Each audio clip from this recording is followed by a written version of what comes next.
Good morning mga kakuks! Ayan, malamig-lamig na nga ngayon dito sa amin. Paparating na ang February, kaya siguro natutunaw na yung mga yelo dyan sa ibang bansa mga kakuks. So ngayon ay magluluto tayo ng kakainin pananghalian namin kasi 9:40 na ng umaga mga kakuks. Pananghalian na namin to. Pananghalian namin ng mga kapangil mga kakuks. So, kanina may nagtinda ng ang tawag dito, sari. Sari sa Ilocano mga kakuks. Siguro sari-sari. Pero isang klase lang ata to. Ayan, oh. Ay hindi, meron pala. Ayan, oh. Mahaba yung nguso niya. Kita nyo ba? Ayan, oh. Mahaba yung nguso niya tapos hindi mahaba. So, isisigang ko sana to. Kaso, sabi ni Inang, may amoy daw to pag nasisigang. Kaya, good for prito daw ito. Sabi ni Inang, Maugs, hindi daw magandang pansigang kasi may amoy. So, may mga isda talagang ganun, Maugs. Pag sinisigang mo na amoy, tapos yung mga pinggan, yung loob ng bahay, iba na yung amoy. So, maganda sana kung sa labas ng bahay, no? O sa bukid, doon kakain. Tapos, nanguha kami ng mga tinanggal na ni Tata ngayon, no? Nanguha kami ng malunggay para idengdeng ko, mga kakuks. Dinengdeng na naman. Dinengdeng, ayan. Tapos, nanguha rin ako ng sigarilyas. Pero kokonti, mga kakuks, wala pa. Konti pa lang yung bunga. Kilainang ito. Maraming malunggay. Ayan. Ayan, oh. Lives for you. Ayan. Didingding natin. Tapos, nagpakuha ako kay Dix ng dahon ng ampalaya para dadagdag natin dito sa gulay natin. Kasi, hindi ko alam kung natikman nyo na mga kakuks. Kasi Inang, ginagawa daw nila ay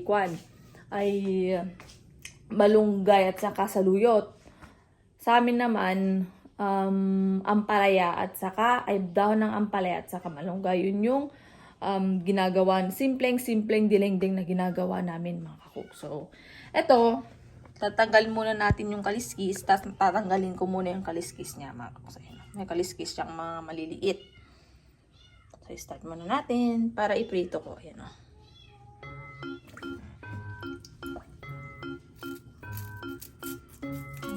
Malilit yung kiss niya.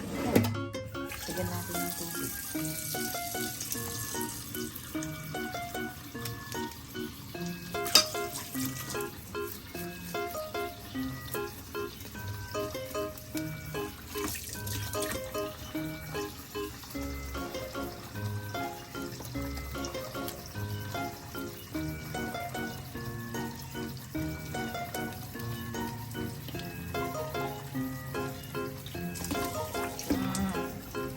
Down, parang pinana to mga kakuks. Tignan nyo. May mga ganyan siya. Tapos yung iba din, ganyan din. Napana, no? Tama, mga kakuks. Sila Dix, ayun, kumuha ng dahon ng ampalaya si Dix. Sa taniman. Hindi ko alam kung okay pa sila. Kasi matagal kaming nawala. Pumunta kami ng Isabela for ilang araw. 4 days. Ay, 5 days ka muna lang kasi umuwi na kami ng 2.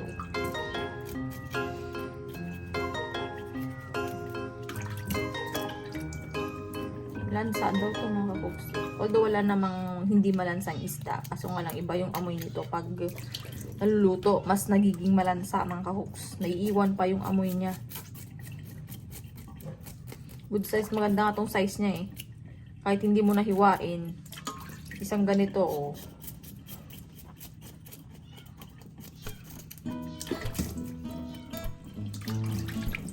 Ay, tanggalin ko pala yung laman loob niya. Yan yung mga loob niya mga kakuks.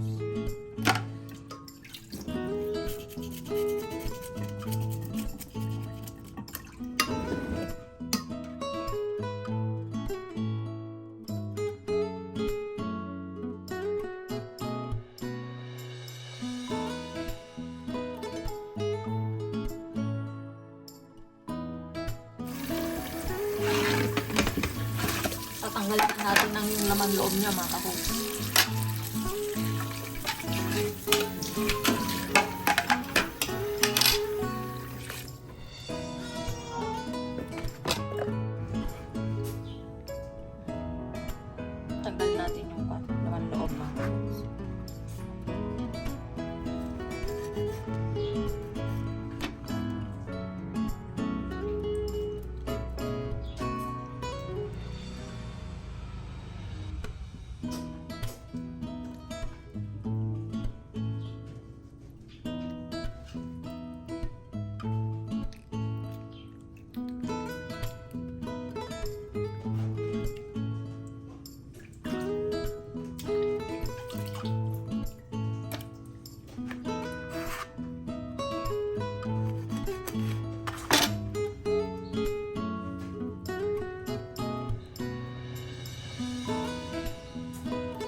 kabats mo, Gina?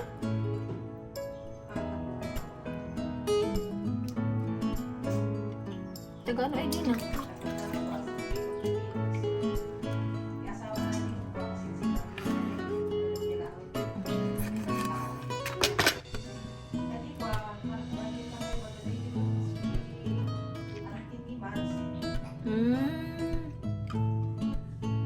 Yan, nabaho yan.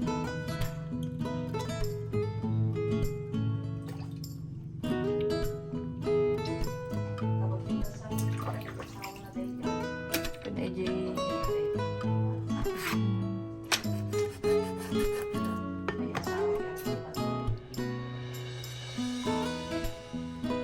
dito mo, pas dumas dito.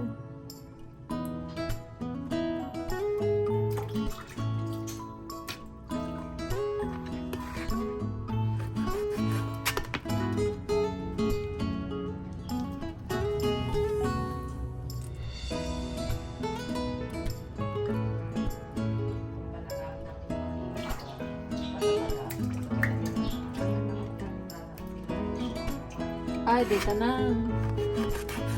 Ay, Jimmy, naglako na.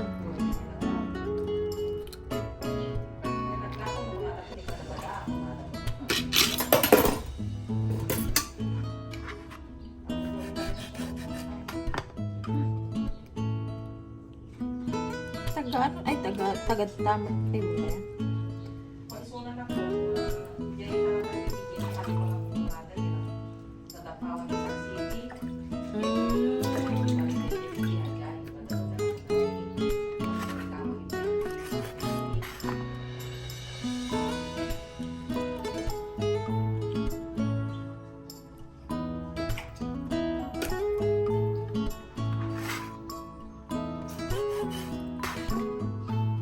Gatas na?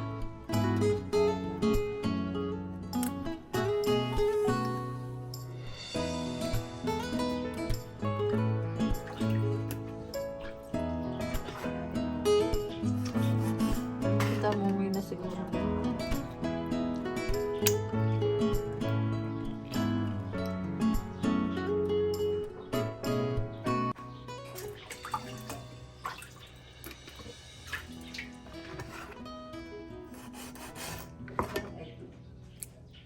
Kaya mo pinagpili. Kastoy. Kastoy ka. Kastoy.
Ayan, meron tayong malunggay. Daon ng ampalaya at sigarilyas. At syempre, meron akong gwapong asawa dyan. Kumakain siya.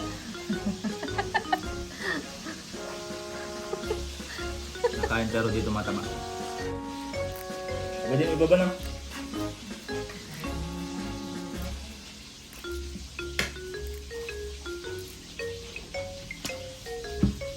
Turog na.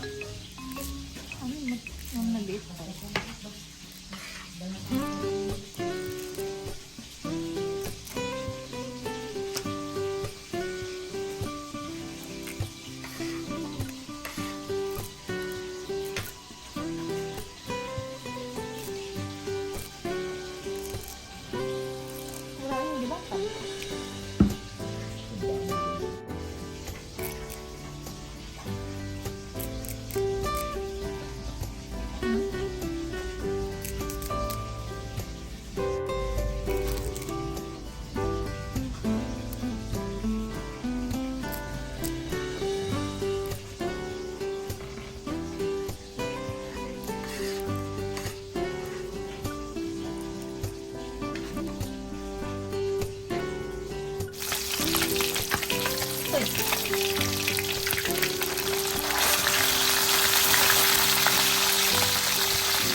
Nagsalang na ako ng tubig at na may sibuyas.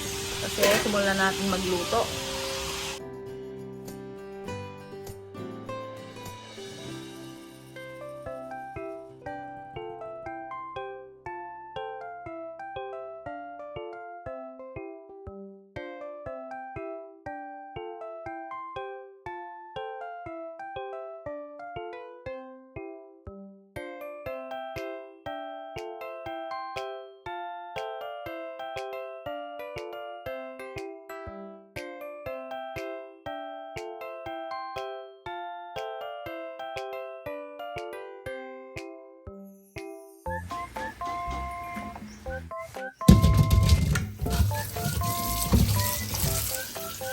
Konti pa lang sigarilyas na kalimutan ko.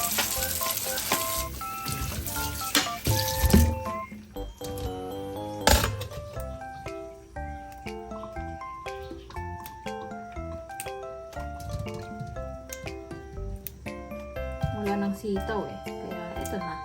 Buti na lang meron ito. Kakunti nga lang.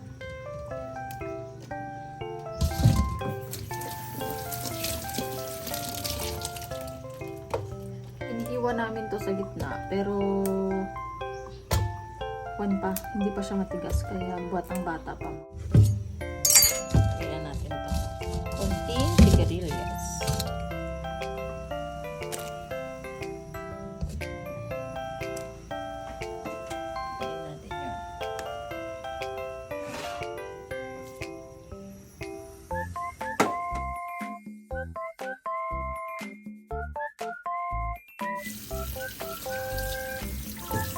Ayan na mga kakuks, nilagay ko na yung ampalaya. Na kuhan tayo kanina eh. Napuno yung cellphone natin, kaya nagpa-delete muna ako. Ayan. Hindi ko na pinakita yung ampalaya. Ayan o. Ayan yung ampalaya o. Kita nyo ba? Purong pan lang. Purong gulay lang mga kakuks. Hindi ko na isasahog yung isda para mas masarap. Para walang halong mantika.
Bagong kanin.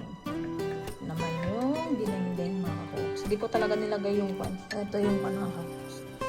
Ito yung pritong isda. Hindi ko nilagay para mas masarap yung hagod ng sabaw pag walang mantika. Ayan naman yung bahaw namin.